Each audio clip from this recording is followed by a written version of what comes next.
लडाखच्या डोंगरामध्ये जन्मलेले सोनम वांगचुक हे फक्त अभियंता नाहीत, तर पर्यावरण रक्षक आणि समाज सुधारक देखील आहेत. त्यांनी सेकमोल नावाची शाळा सुरू करून हजारो विद्यार्थ्यांना नवीन पद्धतीचे शिक्षण दिले. पाण्याची टंचाई मिटवण्यासाठी त्यांनी आईस स्तूपासारखी नवीन अभिनव संकल्पना राबवली.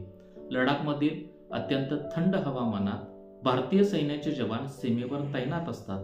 सैनिकांना होणारा त्रास कमी करण्यासाठी सोनम वांगचुक यांनी सौर ऊर्जेवर चालणारी उष्णता टिकवणारी म्हणजेच सोलर हिटेड मिलिटरी शेल्टर्स तयार केलेत, ज्यामुळे अशा घरामध्ये तापमान 19 ते 20 अंश सेल्सिअस पर्यंत उबदार ठेवता येते.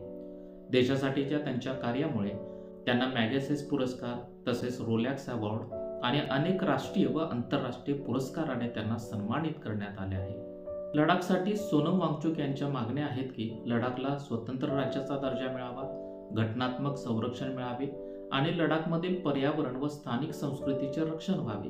यासाठी अहिंसेच्या मार्गाने गेल्या 5 वर्षांमध्ये खूप वेळा शांततेने मोर्चे व आंदोलने त्यांनी केली, पण सरकारने त्याकडे दुर्लक्ष केले आणि अखेर शेवटी 26 सप्टेंबर 2025 रोजी लेहमध्ये झालेल्या आंदोलनात हिंसा मोठ्या प्रमाणामध्ये भडकली व त्यामध्ये 4 लोकांचा मृत्यू झाला आणि प्रशासनाने या सर्वाची जबाबदारी सोनम वांगचुक यांच्या खांद्यावर टाकली आणि त्यांना राष्ट्रीय सुरक्षा कायद्यानुसार म्हणजेच NSAच्या अंतर्गत अटक करून जोधपूर कारागृहात हलवण्यात आले.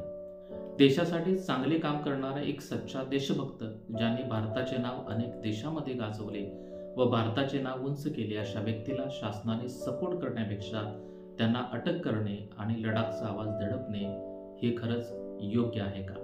यावर शासनाने विचार करणं गरजेचं आहे आणि सोनम वांगचुक सारख्या एक सच्चा देशभक्ताला सन्मानाने सोडावे आणि त्यांच्या मागण्यावरती विचार करून त्या मान्य करून लडाखच्या विकासासाठी हातभार लावावा, हीच शासनाकडे नम्र विनंती आहे. आपल्या सर्वांचे याबद्दल काय मत आहे नक्कीच कॉमेंट करून सांगा. Thank you friends.